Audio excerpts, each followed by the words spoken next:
Close your eyes. Now imagine you wake up tomorrow. Not in your bed, not in your city, not even in your century. You wake up exactly where you were standing. Except the year is 100,000 years ago. No roads, no houses, no electricity, no language you recognize, only endless wilderness. And somewhere nearby, something is already hunting. You have no backpack, no phone, no lighter, no shoes. Everything you have ever depended on has disappeared. You have exactly one goal: stay alive until sunset. It sounds possible. After all, you're still human. But here's the terrifying part. Your ancestors were better at this than you will ever be. They didn't survive because they were stronger. They survived because every decision had been shaped by thousands of generations of failure. Every berry they picked, every footprint they followed, every sound they ignored, every one of those choices was written into culture through blood. You have none of that knowledge. You know what a supermarket looks like. They knew what survival looked like. And that difference could kill you before lunch. The first hour, the first thing you notice isn't the silence. It's the smell. Earth, wet grass, animal dung, rotting wood, smoke drifting from somewhere you can't see. The air feels heavier, cleaner, wild. There are no engines, no distant airplanes, no electrical hum, only birds, wind, and insects that never stop singing. For the first time in your life, you hear what Earth actually sounds like. Then something moves. Not far away. Your heart begins racing. Millions of years of evolution instantly flood your body with adrenaline. Your pupils widen. Blood rushes into your muscles. Your brain isn't asking questions anymore. It is calculating escape routes. Because long before humans built cities, fear kept them alive, and it still lives inside you. The panic fades. Now another feeling takes over. Thirst. Modern humans can survive weeks without food. But without water, your body starts failing within days. You look around. There isn't a single plastic bottle. No faucet. No river marked on a map. Only a landscape that refuses to explain itself. Your first instinct is to follow the lowest ground. Water flows downhill. That sounds simple, but so does every predator. Lions, hyenas, leopards, even crocodiles. They all know where thirsty animals gather. A waterhole isn't just a source of life. It's an ambush. Archaeologists studying ancient hunter-gatherers have found that freshwater determined nearly every movement humans made. Entire groups migrated with the seasons. Not because they wanted to, because they had no choice. You keep walking. The sun climbs higher. Your mouth feels dry. Your heartbeat is louder than the birds. Then you hear it. Running water. Hope arrives before reason. You sprint toward the sound. Big mistake. A cloud of birds explodes into the sky. Everything becomes silent. That silence means something noticed you. Every animal here speaks the language of survival, and you don't understand a single word. Would you still run toward the river? Or would you stop and listen? Your ancestors knew the answer. You don't. Eventually you reach the water. Crystal clear. Cold. Perfect. You kneel. Then you freeze. Fresh footprints. Not yours. They are larger than your hand. Still wet. Something drank here only minutes ago. In today's world, clean water means safety. 100,000 years ago, it often meant danger. By afternoon, your stomach starts negotiating. At first it's only uncomfortable. Then it becomes impossible to ignore. You scan the landscape. Trees, bushes, grass. Everything looks edible. Almost nothing is. This is where modern knowledge begins to fail. You recognize an apple. You recognize wheat. Maybe a carrot. None of them exist here. Those are products of thousands of years of farming.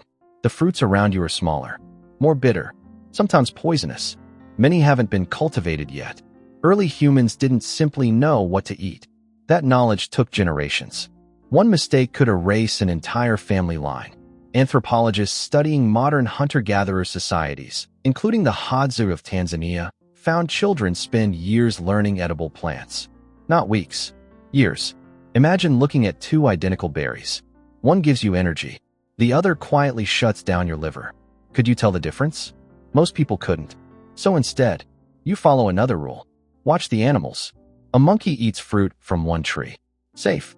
Not necessarily. Many animals digest toxins humans cannot. Koalas eat eucalyptus. Goats eat thorny shrubs. Deer graze on plants that would send you to the hospital. Nature isn't offering instructions. It's setting traps. The realization hits you. Finding food isn't the challenge. Knowing what not to eat is. For the first time in your life, calories are no longer a choice. They're a countdown. Something feels wrong. You haven't seen another person all day, but you can't shake the feeling. You aren't alone. That's because you probably aren't. Humans evolved with predators for millions of years. Our ancestors didn't sit comfortably at the top of the food chain. For most of prehistory, we were prey. Large cats hunted early humans. Leopards dragged bodies into trees. Hyenas scavenged campsites after dark. Even giant eagles likely hunted small children. Researchers have discovered ancient human fossils marked with the unmistakable tooth impressions of big cats. Predators weren't rare. They were neighbors. You notice fresh claw marks carved into a tree. Then the smell. Sharp, musky, almost metallic. Every mammal leaves invisible messages behind. Territory, dominance, warning. Your brain doesn't recognize them consciously, but somewhere deep inside, the oldest part of your nervous system already knows. Go. Now. You don't hear a roar. Real predators rarely announce themselves. They wait. They watch. They let you make the first mistake. And that's the terrifying truth. If you ever actually saw the lion, you were probably already too late. Late in the afternoon, you finally see movement. Not an animal. A person. They step out from behind a cluster of trees. Their body is lean, strong, scarred. They carry a wooden spear nearly as tall as themselves. They stop. So do you. For a long moment. Neither of you moves. You don't know their language. They don't know yours. Yet both of you understand exactly what is happening. You're trying to decide whether the other is a threat. Anthropologists believe humans have relied on reading faces for hundreds of thousands of years. Long before writing. Long before cities. Your face was your first conversation. Fear, curiosity, aggression, trust. Every expression carried information. You slowly raise your empty hands. No weapon. No sudden movement. The stranger watches carefully. Then something unexpected happens. They lower their spear. Not completely. Just enough. It's a tiny gesture. But it changes everything. Because survival was never about one person. It was about the group. One human alone rarely lived very long. A family survived longer. A tribe survived longer still. Cooperation became humanity's greatest invention. Long before wheels. Long before farming. Long before metal. Trust built civilization. Not technology. You begin walking together. Still silent. Still cautious. But no longer alone. As the sun begins to fall, you notice smoke. Thin. Gray. Drifting above the trees. Then you see it. Fire. A circle of glowing embers surrounded by people. Children laugh. Older adults repair tools. Someone places meat above the flames. The smell is overwhelming. You have smelled cooked food your entire life. But never like this. For your ancestors, fire wasn't comfort. It was survival itself. Nearly 1 million years ago, early humans began controlling fire. Researchers still debate exactly when it happened. But once they did, everything changed. Fire scared away predators. It made hard food easier to digest. It killed dangerous bacteria. It extended the day long after sunset. Around a fire, people talked, shared stories, taught children, planned tomorrow's hunt. Some anthropologists even argue that language itself became more sophisticated because humans gathered around evening fires. A simple flame transformed biology. It transformed society. It transformed the human brain. Without fire, you probably wouldn't exist. The stranger tears a piece of roasted meat from the fire, then hands it to you. It's the first meal you've eaten all day. It tastes nothing like dinner back home. But in this moment, it tastes like another sunrise. The sun disappears. Darkness arrives almost instantly. Not city darkness. Real darkness. No streetlights. No windows. No glowing skyline. Only stars. Thousands of them. More stars than you've ever imagined. The Milky Way stretches across the sky like a river of light.